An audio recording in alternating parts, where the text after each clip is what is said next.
Assalamualaikum warahmatullahi wabarakatuh. Balik lagi di channel YouTube Afif Safi Pakar Bola, mengomentari sepak bola dengan kesoktahuan. Terima kasih buat teman-teman yang udah like, komen, dan subscribe channel YouTube gua, yang udah sering nonton video gua after match atau kapanpun dan dimanapun. Terima kasih, semoga lu semua dalam keadaan sehat walafiat. Hari ini hari Minggu ya, habis menyelesaikan pertandingan antara Barcelona berhadapan dengan Rayo Vallecano. Dan hari ini gue akan mereview apa aja yang salah dari Xavi sehingga tidak bisa mencetak gol ke gawang Rayo Vallecano.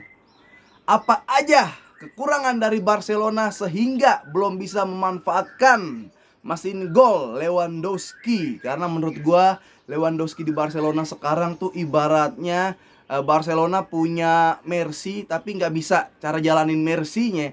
Punya barang mewah tapi nggak bisa ngasih tahu gimana cara barang mewah ini bekerja.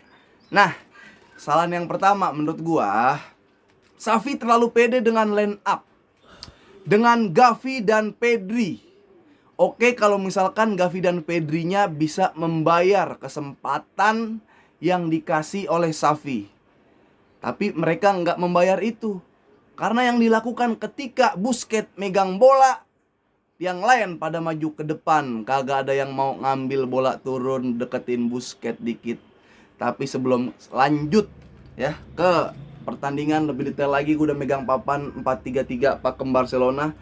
Xavi adalah pelatih Barcelona dalam 20 tahun terakhir yang mencatat persentase kemenangan rendah, 50%-an, 50, berapa lah gitu, masih di bawah Ronald Koeman, masih di bawah Quique Setién, masih di bawah Valverde. Xavi berada di posisi yang paling rendah dalam 20 tahun terakhir untuk persentase kemenangan. Dan nah, ini gue juga kayaknya mau nurunin ekspektasi gue. Gue terlalu tinggi ekspektasi gue terhadap Barcelona gitu, dengan mendatangkan Rapinya, mendatangkan Konde, Kessi, Lewandowski. Kayak wah gila nih, skuad mewah nih, tinggal pilih skor berapa. Ternyata secara permainan, secara di lapangan belum ada perubahan apapun. Belum bisa memanfaatkan Lewandowski, belum bisa memanfaatkan lini per lini. Nah, padahal, sebelum kita ke formasi ya, Rayo Vallecano nggak ada perubahan apa-apa dari tahun lalu. 3 pertandingan Barcelona nggak pernah menang. Kalah di Vallecano. Bahkan kemarin di Camp Nou juga kalah dia. Di Camp Nou yang sekarang dia nggak bisa golin. Nggak ada perubahan yang signifikan dilakukan oleh Rayo Vallecano. Rayo Vallecano hanya main bola lebih lama. Megang bola dibawa ke pinggir, diautin biar lemparnya lama. Megang bola ditabrak ke Barcelona biar jatuh bangunnya lama, ngulur waktu. Megang bola, nangkap bola, kiper jatuh dulu biar ngulur waktu. Ketika mau pelanggaran, bola diambil dulu, ditendang ke depan biar mood pemain Barcelona jelek. Herannya adalah masih kena aja. Istilahnya Barcelonanya didongok-dongokin, lu tuh didikte gitu. Dia tahu lu bakal nguasain bola, tapi lu sebenarnya Barcelona, Xavi yang didikte sama Rayo Vallecano. Udah tahu lah begini-gini aja, kita tungguin belakang kita nggak nyerang. Karena Barcelona bagusnya itu lawan tim-tim yang nyerang, lawan tim-tim bertahan. Entah kenapa kipernya jadi jago musuhnya. Jadi gue masih bilang Barcelona didongo-dongoin dari 3 pertandingan terakhir sama Rayo Vallecano. Itu didongo-dongoin. Mau aja ngikut tempo lambat, dia ngikut kelambatan, dikasih tempo cepat sama Munchen dibantai 8-2. Ini masih skuad yang ragu gua sebenarnya kalau mainnya seperti ini. Nah, kesalahan pertama menurut gua, Xavi adalah ya dia nggak belajar dari tahun lalu lawan Rayo Vallecano. Orang kita nonton kok, gue yakin lu nonton. Mainnya gitu-gitu doang Vallecano, nggak bisa digolin. Tapi karena apa? Ngikut, didikte, nempel. Jadi Barcelona yang ngikut jelek mainnya, nggak bisa dia. Malah dulu kan mau Barcelona musuhnya kayak gimana juga, Barcelona punya speed sendiri, tempo sendiri, dia yang ngatur jalan pertandingan. Nih, aduh, ampun lah. Oke, sekarang kita ke kesalahan-kesalahan Barcelona. Pertama, line up Xavi terlalu pede, nurunin Gavi dan Pedri. Oke, kalau dia ngembales dengan kepercayaan yang diberikan oleh Xavi, tapi dia enggak. Salahnya adalah, nih line up-nya dulu. Stegen, Christensen, Garcia, Araujo, Jordi Alba, Busquets, Pedri, Gavi, Dembele, Rafinha, kadang switch. Di sini ada Lewandowski. Kesalahan pertama Barcelona yang selalu melakukan long ball nggak jelas. Kenapa dia melakukan long ball nggak jelas? Karena ketika maju, ini pada maju semua, Busquets megang bola. Ini anak-anak bocah-bocah nih pada ke depan mau di samping Lewandowski mau ngapain? Gavi sama Pedri ngapain? Busquets di sini megang bola. Ini save pertama dari Rayo Vallecano, di sini save keduanya juga di sini. Kan nggak tembus. Kalau di sininya Juninho, Fernan Cambuno, umpan-umpannya masih akurat sampai tua. Ini Busquets kalau 2 tahun lalu juga masih akurat. Ini Busquetsnya udah tua. Jangan dipaksa untuk longbal akurat sampai 100%. Ini udah tua fisiknya. Gue seneng Pique dicadangin, udah habis masanya mungkin. Busquets juga tolong nih Xavi, jangan gara-gara temen lu dipasang terus. Lu bisa ganti De Jong di sini, bisa ganti Pjanic di sini. De Jong mumpung belum pindah pasang. Kalau bukan ini salah Busquets, nggak ada yang mendekat. Ya ini ngapain Pedri sama Gavi maju-maju ngedeketin Lewandowski? Belum, bolanya belum di sono. Itu nanti lu maju ketika nih Dembele udah megang bola, ada cutback dari samping biar banyak pilihan. Ada yang kayak begini, ada yang kayak begini.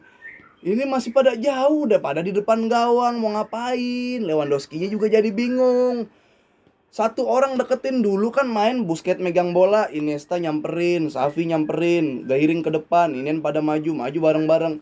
Ini kok di sini semua numpuk. Mau arisan RT numpuk. Ini yang salah di parah banget salahnya di babak pertama nih. Tengahnya nggak hidup, bener-bener nggak hidup. Nah, Rafinha sama Dembele ini juga lagi aur-auran mainnya, kebanyakan minum paracetamol habis nonton MU kali ya. Nih Rafinha sama Dembele. Dembele ada satu peluang shooting yang harusnya itu bola Dembele banget, kenceng banget, bola jadi pelan. Rafinha berapa kali bola yang harusnya diumpan tapi di shoot, tapi giliran bolanya harusnya di shoot malah diumpan. Lewandowski bingung mau kayak gimana.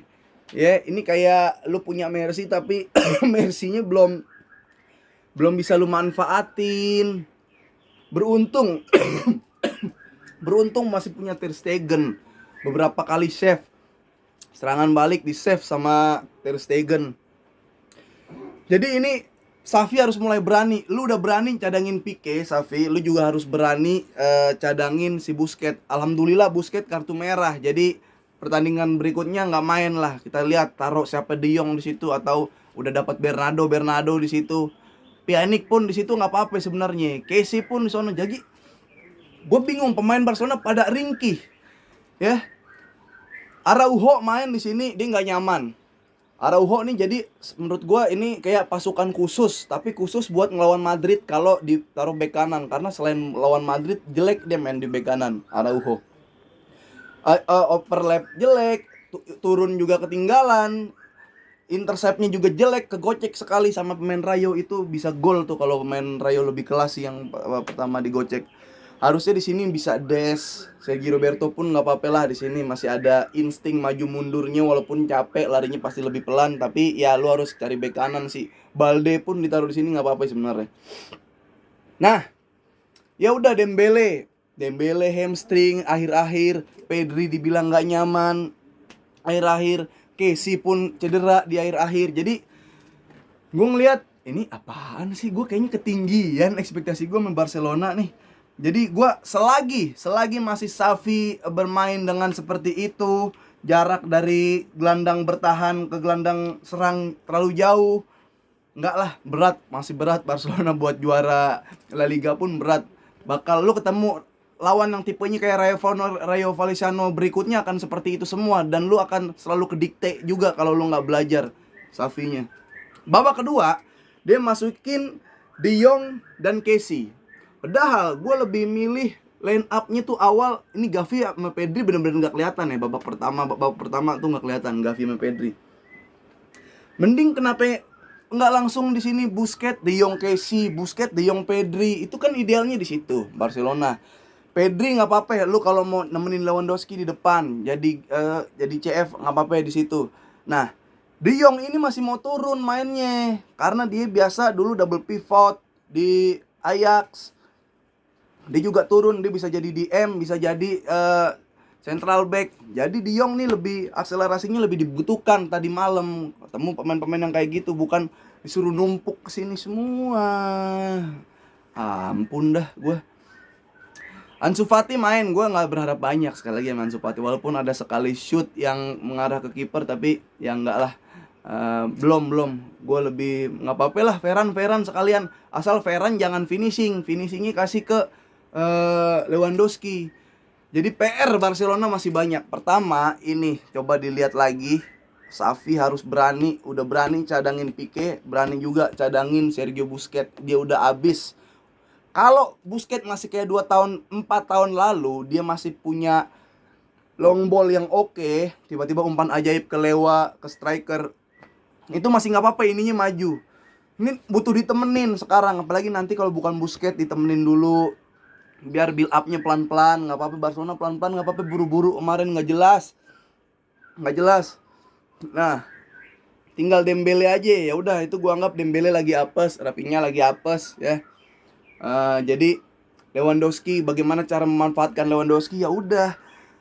Justru ini yang suplai loh, dia jangan nunggu di depan sini gelandang duanya, dia yang suplai ke Lewandowski, ini yang masuk gitulah, ini yang suplai ini orang-orang kayak Jordi Alba yang wing fullbacknya yang suplai, Lewandowski-nya jadi kayak nggak ngapa-ngapain. Bahkan David Villa bilang Lewandowski adalah pemain yang paling tidak berbahaya tadi malam karena dia pemain yang fokus dikawal ketat sama Rayo Vallecano. Begitu. Ya, jadi kalau 2 pertandingan, 3 pertandingan Barcelona masih kayak gini mainnya, gue akan turunin ekspektasi gue. Gue nggak bilang Barcelona akan juara sih. Berat kayak begini aja. Berat. Lawan Rayo Vallecano itu lawan-lawan yang di akhir musim lalu kan. Masih inget pasti Xavi rasa-rasanya gimana, ketemunya gimana, pasti dilama-lamain, di delay. Bahkan press con Xavi mengatakan, saya yakin FIFA ini mensupport yang namanya fair play, tapi mereka mengulur waktu. Sepak bola bukan mengulur waktu, sepak bola harus bermain yang efektif. Ya elunya diulur mau, mentalnya belum dibenahin. Jadi masih banyak PR yang harus dilakukan oleh Barcelona. Oke? Gitu dulu review dari Pakar Bola mengomentari sepak bola dengan kesotauan. Sampai ketemu lagi di konten-konten berikutnya. Sehat-sehat selalu, jaga kesehatan, nonton bola terus ya pokoknya makin sukses. Terima kasih yang udah like, komen, dan subscribe channel YouTube-ku. Jangan lupa dengerin podcast bola banget di aplikasi Noise, NOICE. Gue selalu taruh linknya di deskripsi karena itu penuh data, penuh tawa. Apalagi abis weekend itu Seninnya, Selasanya banyak berita bola, udah full semua ngumpul, dibawain dengan podcast bola banget dengan penuh data dan tawa. Nah itu dia. Assalamualaikum warahmatullahi wabarakatuh.